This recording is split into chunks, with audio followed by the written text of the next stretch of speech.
Salut à tous, c'est Axel de testmobile.fr et aujourd'hui je vais tester pour vous rapidement, puisque c'est une tablette, la Nexus 9 produite par HTC. C'est la toute dernière tablette de la gamme Nexus. C'est on va dire c'est la première, oui c'est la première tablette qui tourne sur Android 5.0 Lollipop. Je vais passer rapidement dans les specs. J'ai la boîte sous les yeux, je vais vous la montrer, mais il n'y a absolument rien d'intéressant dedans. Donc la boîte elle ressemble à ça. On a un grand 6, enfin non pardon, plutôt un 9. Et hop, on a également un câble et un chargeur. Je sais pas s'il y aura des écouteurs dans la version commerciale. S'il y a des écouteurs dans la version commerciale, je ne pense pas. Et je vais passer rapidement dans les specs. Du coup, je vais vous laisser l'écran, c'est plus sympa à regarder. Alors, qu'est-ce qu'on a? On a un terminal qui tourne sur Android, bien sûr, Lollipop. Là, c'est la version 5.0.1, mais bon, bref, c'est Lollipop. On a un écran de 8.9 pouces de diagonale, c'est du 1536 par 2048, c'est une résolution un peu atypique. En fait, comme vous pouvez le constater, c'est pas du 16:9, c'est un 4 tiers. C'est un ratio 4 tiers, c'est un format assez original, on va dire. Ça fait peut-être penser à le format un peu iPad mini, si vous voulez. Et ça a des avantages et ça a des inconvénients, mais on va en parler. C'est du IPS LCD, ça nous fait 281 ppi, c'est pas extrêmement élevé, mais ça reste assez intéressant quand même en termes de densité de pixels. On est sur un processeur, enfin un chipset de chez Nvidia, le Tegra K1. C'est du dual core, mais après je pense qu'il a quelques particularités qui m'échappent peut-être. C'est en 2,3 et c'est un 64 bits, ce qui est bien adapté ici puisqu'on est sous le Lollipop qui supporte ce type de CPU. On a quoi d'autre? On a 16 Go de mémoire interne, on a deux versions en fait, une version 16 et une version 32. La version 16 Go, si vous voulez juste le Wi-Fi, en fait, vous avez 16 Go Wi-Fi à 399 €, ça me permet de parler des prix. Vous avez également une version Wi-Fi à 32 Go et une version LTE et bien sûr Wi-Fi à 32 Go. La première version 32 est à 489, la plus grosse version finalement, la LTE 32 est à 569. Ça c'est des prix Play Store. Vous aurez peut-être des prix différents sur Amazon, etc. Notez que la dernière version, la plus grosse version, elle n'est pas disponible sur le Play Store actuellement. Ça va sûrement changer, bien sûr. Mais actuellement, elle n'est pas dispo. On a 2 Go de RAM. On n'a pas de slot micro SD. Là, je tiens à le mentionner. On a un appareil photo 8 mégapixels, 1,6 à l'avant. Et une batterie de 6700 mAh. Une grosse batterie, mais c'est habituel sur les tablettes. Alors, c'est un test, comme je vous ai dit, qui va être assez rapide. On va en faire le tour. Un design, donc un format 4 tiers comme je vous disais, avec des grosses bordures ici sur les côtés.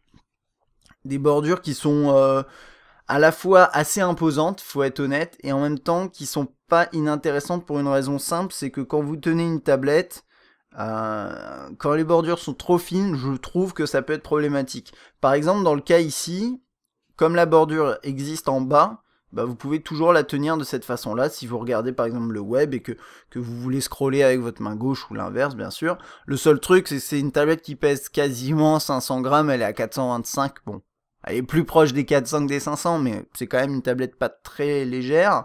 Et de fait, quand vous la tenez, si vous comptez lire des e-books en la tenant comme ça, honnêtement, il y a un moment, ça devient compliqué. Donc voilà, mais vous pouvez quand même la tenir par là, ce qui est pas inintéressant. Sur la droite, on va essayer de regarder ça. Ça va être peut-être un peu compliqué, vu que non, ça va.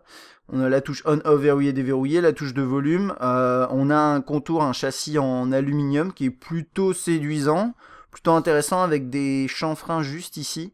J'essaie de vous montrer ça, mais ouais, juste là, on a des chanfreins dans l'alu. Ça rend bien. Ça montre le savoir-faire de HTC sur l'aluminium. Après, c'est pas spécialement original, mais moi je trouve que c'est esthétique, c'est réussi. On charge en micro USB, ce qui est plutôt une bonne chose à mon sens. Moi je suis assez ennuyé à chaque fois que j'ai des tablettes avec des chargeurs propriétaires différents. Le jack, quelques éléments en plastique pour laisser passer les ondes. Ici, si je me trompe pas, je suis même pas sûr, mais ça change pas grand chose pour le test. Mais il me semble que c'est la version 16 Go Wi-Fi. Donc comme vous voyez, on peut pas mettre de micro SD. Et là, on a un micro en dessous également. On a le logo Nexus à l'arrière, HTC. Là, elle est dans sa version grise, blanche-grise, mais c'est du gris, c'est un gris. Un gris qui tire très légèrement vers le bleu peut-être. Oh non, c'est gris-gris. Et l'arrière d'ailleurs est mat. et s'enfonce légèrement. C'est pas exactement ce qu'on peut qualifier de soft touch, hein. C'est pas du soft touch, mais elle s'enfonce un tout petit peu. Je sais pas si c'est volontaire, mais c'est le cas. D'ailleurs, vous avez 3 couleurs. Vous avez une version black, noir, qui est plutôt bleu très très foncé, gris comme bah c'est celle-là, et une version un peu beige doré, mais c'est plutôt un beige. D'ailleurs, il l'appelle sable. À l'avant, on a la caméra frontale, on a également les haut-parleurs Boom Sound en haut et en bas, vous les voyez pas très bien. Et on va passer dans l'interface. C'est un test qu'on va faire du coup, je pense, plutôt en paysage. Je trouve ça quand même plus sympa peut-être pour une tablette. Je vais la tenir comme ça, voilà, ça va être bien. Alors, vous avez le double tap, ce qui est plutôt pratique. C'est quelque chose qui à mon sens, est vraiment extrêmement important sur une tablette. Je vais réajuster très rapidement ma caméra. Désolé, c'est absolument pas professionnel, mais c'est pas grave. Hop, voilà, comme ça vous voyez un peu mieux. Alors, au niveau de l'écran, qu'est-ce que j'ai constaté? On a un écran qui est pas mal. La densité de pixels est pas extrêmement élevée, comme je vous disais, mais en toute franchise, ça m'a pas vraiment dérangé. Donc là, vous pouvez voir que bon, c'est pas, on voit pas spécialement les pixels. Alors oui, c'est moins défini que certaines autres tablettes ou même certains smartphones surtout. Mais ça reste acceptable. Après, ce qui est à noter, c'est que on a une luminosité. Là, je suis pas au maximum, mais on a une luminosité, pardon, qui est pas extrêmement élevée au maximum. On est à 140 lux et c'est un tout petit peu dommage parce qu'en extérieur, vous allez le ressentir. Donc ça peut être problématique. Les angles de vue sont bons, hein. Là vous voyez pas à cause des reflets, mais les angles de vue sont bons. On a, et là je viens juste de le remarquer, parce que c'est quelque chose, j'avais regardé rapidos, et j'avais pas trouvé qu'il y en avait, mais on a quand même quelques fuites de lumière, vous les voyez là sur le côté, juste sur le côté haut, ouais, et éventuellement là-haut. Mais pas sur les autres côtés, donc ça c'est à noter. Ça arrive souvent sur les produits qu'on ait des fuites de lumière juste d'un côté et pas de l'autre. Bah là on en a en tout cas majoritairement ici et légèrement là-haut.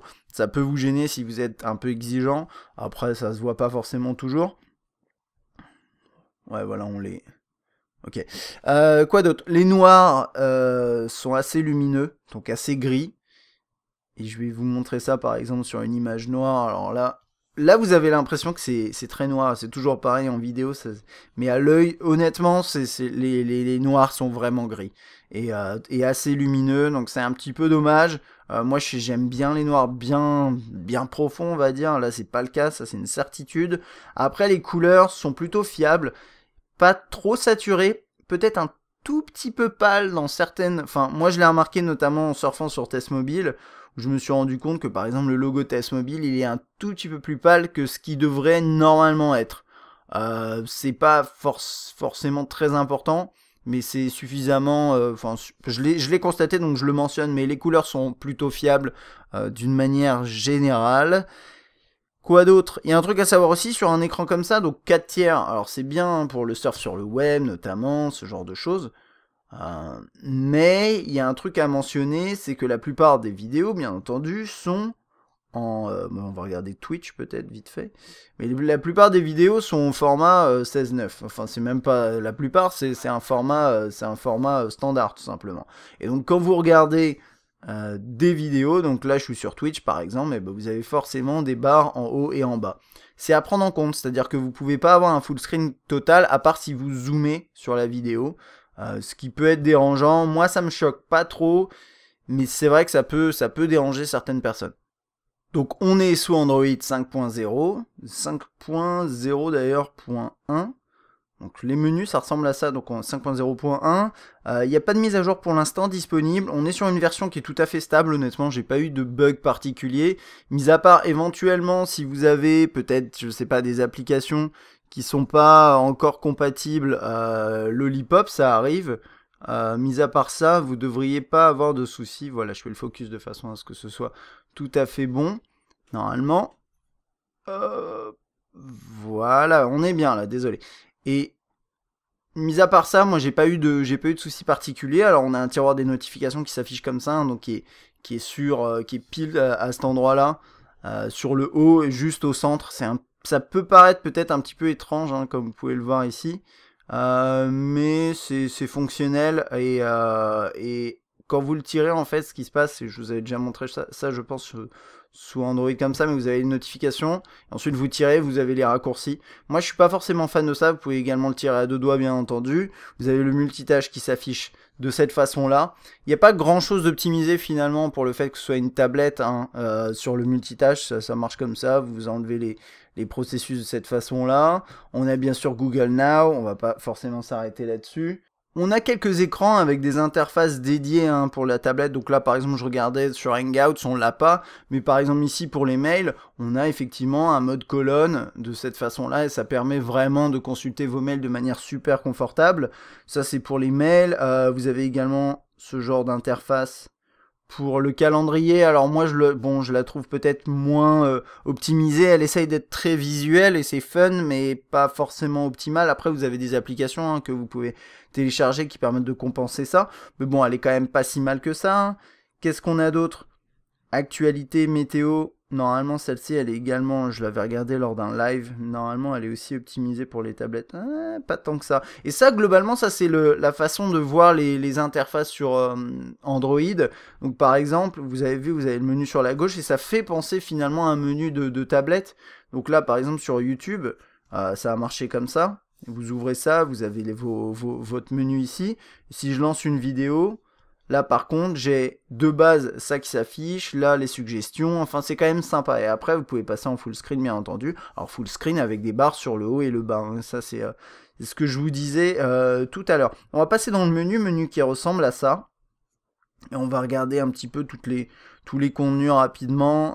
C'est la même interface ici que sur sur un smartphone, à l'exception près que je crois que c'est la même chose peut-être sur un Nexus 5, je me rappelle plus exactement. Mais ce qui me fait assez marrer, c'est que par exemple, vous pouvez pas filmer de vidéo si vous êtes en portrait. Là, il avait détecté qu'il était en portrait et du coup, il me le signalait. Et je trouve ça assez fun, parce qu'effectivement, il y a du monde qui aime bien prendre des clichés des deux façons. Mais l'interface fonctionne de cette façon-là. Vous avez les contrôles, enfin quelques options sur la gauche. Photosphère, ça permet de faire un panorama sphérique.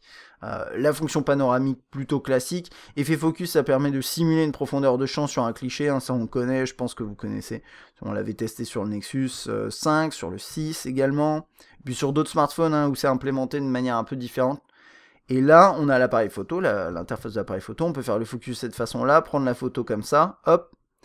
Et là, ici, on peut activer le flash, la caméra frontale, la grille et le retardateur. Ensuite, pour les paramètres, c'est un peu particulier, mais il faut faire comme ça. Voilà, il faut activer d'abord la gauche. Et là, on a résolution et qualité. Donc, on peut capturer en 8.1 mégapixels, en 4 tiers. Voilà, ici 1,6. Et on peut filmer en 1080p. Vous pouvez pas filmer en plus que ça. Moi, je pense pas que ce soit un souci, mais je sais qu'il y a des gens qui aiment bien éventuellement filmer en 4K. C'est pas possible sur ce terminal. Et pouvoir gérer éventuellement l'exposition de manière manuelle. Donc il n'y a pas beaucoup de réglages, mais je pense que ça va droit au but et pour une tablette c'est pas si mal. Je vais vous parler rapidement de la qualité photo. J'ai eu l'occasion de prendre quelques clichés. Après, je vais être tout à fait honnête avec vous, je me base aussi sur les retours de d'autres reviewers par rapport à la qualité photo. Et c'est vrai que la fuite de lumière là-haut on la voit pas mal, hein. Par rapport à celle de gauche, en fait, on a gauche et en haut, là, on les voit vraiment pas mal, alors que de l'autre côté, vous voyez, enfin, on les voit pas du tout, il n'y a rien. Donc ça, bon, bref, peu importe. Moi, j'ai trouvé que la qualité photo de jour était pas mal pour une tablette. La caméra frontale est pas mauvaise, notamment sur Skype, ce genre de choses. Après, vous prendre des photos avec, c'est pas excellent, forcément. Après, de nuit, bah, c'est toujours compliqué. J'ai pas trouvé qu'elle était très très bonne. Mais c'est encore une fois, moi je pars du principe que sur une tablette on doit pas s'attendre forcément à un super résultat, et en l'occurrence bah, de nuit c'est pas excellent. Voilà, la qualité de vidéo est plutôt bonne. J'ai pas grand chose à dire là-dessus, honnêtement c'est assez c'est bon pour une tablette. Par rapport à un smartphone haut de gamme c'est pas excellent, et voilà. Ensuite on va continuer dans l'interface, on a tout la calculatrice, voilà, vous voyez l'interface qui est comme ça. On va regarder Chrome. Donc Chrome qui est le navigateur proposé par défaut. Après vous pouvez en installer d'autres. Vous pouvez ouvrir plusieurs onglets. Avec les 2 Go de RAM vous êtes tranquille. Normalement il n'y a pas de problème. L'expérience est bonne. Là par exemple on est sur Test Mobile qui est optimisé pour les tablettes et les smartphones. Donc là on a la version tablette en paysage. Si je passe dans l'autre sens, hop, directement. Bon, là, il y a un petit problème de chargement, mais on a la version pour tablette dans ce sens-là. Donc voilà, ça va dépendre aussi des sites sur lesquels vous surfez, mais globalement, l'expérience de toute façon est bonne. Vous pouvez ouvrir pas mal d'onglets et normalement, ça tourne sans souci. Le format 4 tiers est agréable pour le surf sur le web, et ici, là je vais basculer, normalement, je suis en plein écran plus ou moins, il n'y a pas le plein écran ici en bas, mais on est quasiment en plein écran et c'est clair qu'on a de la place. Dans l'autre sens également, on a beaucoup de place. Donc honnêtement, l'expérience sur le web, elle est vraiment bonne. J'ai pas eu de saccade ni quoi que ce soit, ça marche très très bien. Et pour surfer sur le web, de toute façon, il y a un grand écran. C'est clair que c'est extrêmement confortable et c'est très très très agréable. Les contacts qui s'affichent comme ça, bon, pas grand chose à dire je pense là-dessus. Bien sûr, vous pouvez éditer des documents, vous pouvez éditer des fichiers Excel via Google Doc ou autre. Là, moi, j'étais en train tout à l'heure d'essayer avec un fichier Excel, je vais essayer de vous montrer ça. Ça et tout. Voilà, ça s'affiche comme ça. Donc si vous affichez un fichier Excel qui est déjà édité, hein, bon là c'est vide, mais vous avez vraiment de la place. Alors bien sûr, quand vous appuyez sur une cellule, après il faut l'éditer, le clavier remonte, mais je trouve que c'est pas mal. Et d'ailleurs, en parlant de clavier, on va en parler tout de suite. Donc c'est le clavier Google, c'est pas le clavier on va dire de base brut dans Android, mais c'est le clavier Google qui est pas mal en material design. Il y a des propositions qui s'affichent là-haut, ça fait des corrections automatiques. Vous avez la possibilité de swiper, on va dire, entre les lettres pour créer des mots. Moi, je le trouve très bien. Je suis pas forcément... J'aime bien le thème Material Design, mais j'aurais peut-être aimé qu'il fasse juste des petites distinctions entre les lettres pour mieux voir les touches, mais c'est un détail. Après, vous pouvez en installer d'autres. Et il y a même des claviers, vous savez, où vous avez les deux parties qui sont... partagé en fait du clavier d'un côté et de l'autre. Celui-là ne le fait pas, et vous avez des claviers comme SwiftKey par exemple qui permettent de le faire, et ça peut être vraiment pratique pour vous si vous voulez écrire beaucoup de texte sur votre tablette. Le client email par défaut ici, de toute façon, lui il a été remplacé par Gmail, donc là il est proposé, mais c'est juste par courtoisie, on va dire. Je sais même pas pourquoi il le laisse. Vous avez Google Fit qui est préinstallé. Je ne l'ai pas utilisé parce que généralement vous trimballez pas trop vos tablettes sur vous quand vous partez faire une excursion ou quand vous marchez beaucoup, mais pourquoi pas, et ça permet de traquer vos pas et de regrouper les informations qui sont issues de d'autres applications également. Que dire de plus? Bon, là par exemple, on n'a pas une interface dédiée à la tablette, mais par contre, quand vous avez plusieurs blocs, ils vont s'afficher sur toute la largeur, et ça c'est plutôt sympa. C'est aussi ça, c'est en fonction des applications. Il y a des applications qui sont vraiment optimisées tablette avec une interface smartphone et une interface tablette, et il y a des applications qui sont pensées pour fonctionner correctement sur l'un et l'autre, et vous allez trouver quand même beaucoup d'applications comme ça. Maps, bien sûr, qui est tout à fait confortable. La galerie qui ressemble à ça. De base, donc vous regardez sur votre appareil, vous avez vos différents dossiers, ça c'est le dossier de l'appareil photo, les clichés capturés avec l'appareil photo, vous avez également vos vidéos, médias pour test ici, donc ça c'est un de mes dossiers physiques sur la mémoire du terminal, tout est fluide, il n'y a pas de souci, vous pouvez l'éditer rapidos, voilà, avec quelques effets qui s'affichent en bas. Donc ça c'est les effets de base dans Android, même depuis, je crois que c'est depuis KitKat ou même Jelly Bean. Mais ça a été modifié au fil du temps et vous avez quand même pas mal d'effets que vous pouvez mettre. Enfin, vous avez des trucs vraiment sympas. Ça permet d'éviter peut-être d'installer une application qui fait ça. Bon, il en quoi, vous en avez des applications qui font ce genre de choses. Que dire de plus? Horloge, on a vu. Enfin, on n'a pas vu, mais c'est pas forcément intéressant. Tout ce qui est Play Music. Comme ça. Voilà. Là, on peut accéder à différents titres rapidement. Je vais lancer un titre, on va écouter un peu la qualité du haut-parleur.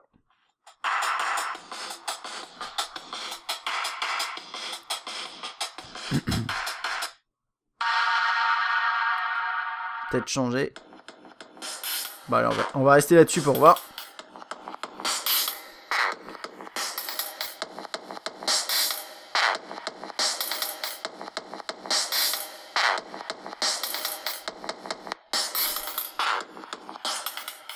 Désolé, comme d'habitude, c'est des musiques qui sont pas très intéressantes parce que j'ai besoin que ça passe sur YouTube et sinon il y a des systèmes de problèmes de copyright. Alors, Boom Sound sur cette tablette, c'est bien.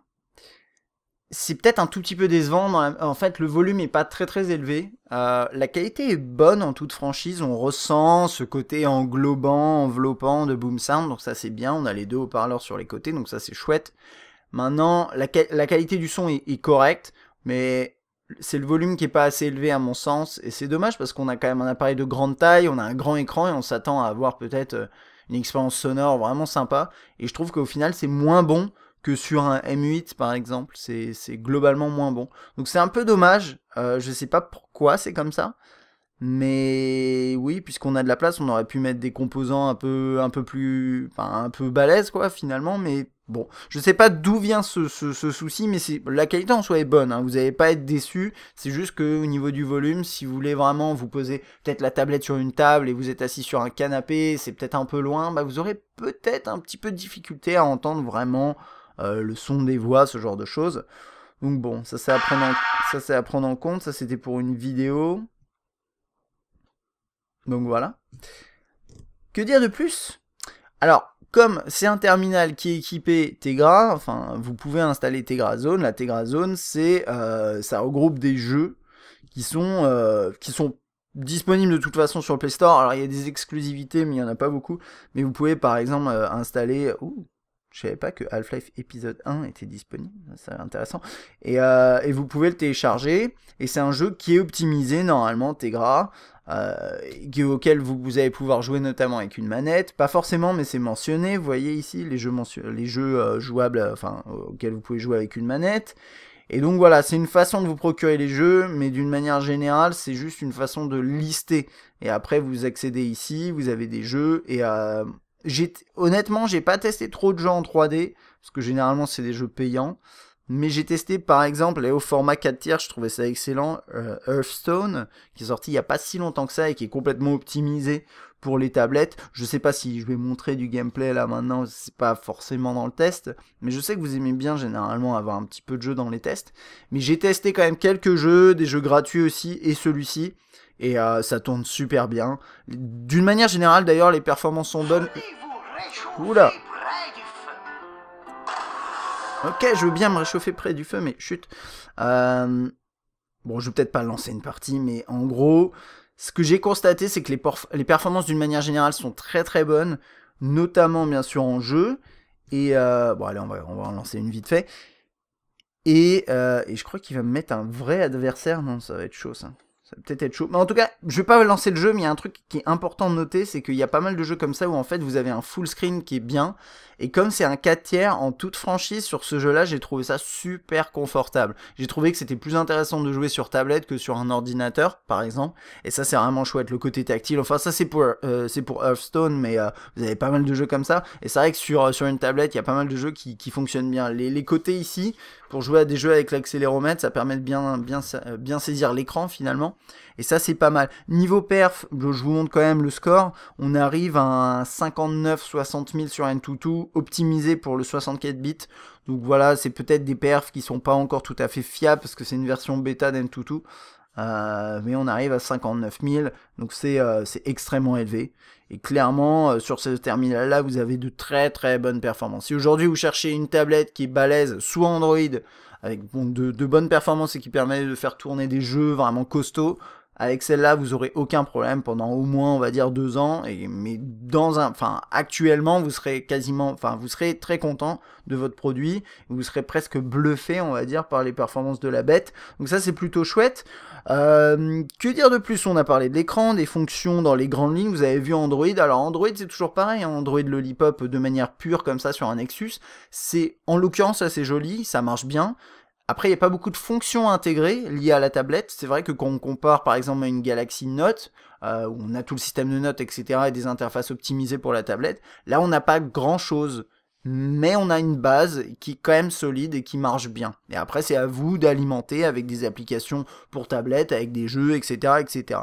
Donc, pour résumer sur ce produit, vous voyez, c'était un test assez rapide, mais je dirais, les points positifs, c'est quoi? Lollipop sur une tablette, moi je trouve ça bien. Il n'y a pas beaucoup de tablettes, ou quasiment aucune tablette sous Lollipop actuellement, et ça c'est chouette. Vous aurez les mises à jour, vous aurez le support de Google sur la durée, donc ça c'est bien. Un design, moi je trouve qui est vraiment réussi. en aluminium, plutôt esthétique. Donc ça c'est vraiment sympa. Des performances brutes et même à l'usage qui sont excellentes. J'aime bien, alors c'est lié à l'écran, mais l'écran est pas mal. Il est pas excellent, mais il est pas mal. Et le ratio est intéressant. Ça a des défauts, des inconvénients. Par exemple en vidéo, vous n'êtes pas en full screen vraiment, et ça peut être gênant. Mais globalement, ça marche quand même bien, notamment sur le web, dans des jeux, etc. Si les jeux sont pensés, bien sûr, pour fonctionner sur ce type de définition avec un ratio comme ça. L'appareil photo est plutôt bon. À côté de ça, bon, quelques points négatifs, moi je trouve que de base, si vous prenez la version à 400 €, 16 Go et que vous n'avez pas de micro SD, je trouve ça très juste. D'autant plus qu'il y a un peu de mémoire qui est utilisée par le système et par les différentes applications du système. Donc voilà, moi je pense que 16 Go sans micro SD, c'est vraiment dommage. Et aujourd'hui, payer 399 € pour 16 Go sans micro SD, je trouve que ça reste assez cher finalement quand on regarde l'ensemble du marché. Bien sûr, on est moins cher qu'un iPad Air par exemple, mais c'est pas comparable. Là, on a un produit qui est vraiment au-dessus en termes de gamme. Et quand on commence à taper sur la 32 Go LTE à 570 €, je trouve que là, on est sur des tarifs un peu élevés pour un produit Nexus.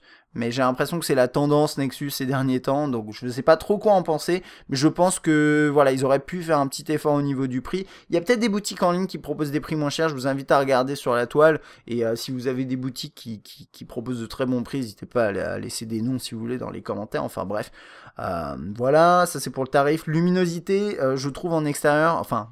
luminosité pas assez élevée et du coup en extérieur ça peut poser problème, notamment parce qu'il y a pas mal de reflets et plus la luminosité max qui est pas très élevée, ça fait que dehors vous aurez peut-être quelques difficultés s'il fait vraiment un gros soleil à voir les contenus à l'écran. Ça peut être dommage.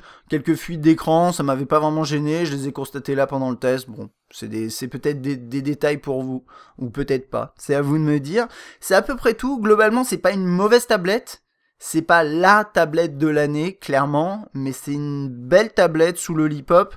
Autre chose à mentionner, elle charge de 0 à 100 en à peu près 5 heures, et elle n'est pas équipée comme elle est sous Nvidia, enfin sous Tegra, elle n'est pas équipée de Quick Charge 2.0 de Qualcomm, donc ça c'est juste à prendre en compte vu qu'en ce moment on en parle pas mal. Vous pourrez pas recharger votre tablette très rapidement, c'est à peu près 5 heures pour recharger les 6700 mAh. Voilà, ce sera à peu près tout pour ce test assez rapide de la Nexus 9. Comme d'habitude, pour les tablettes, moi j'essaye d'aller un peu plus en surface, mais si vous voulez aller un peu plus loin, n'hésitez pas à regarder les tests de nos collègues qui font du très très bon travail, j'imagine, pour aller un tout petit peu plus loin. J'espère en tout cas que cette vidéo vous aura été utile, et puis moi je vous dis à la prochaine.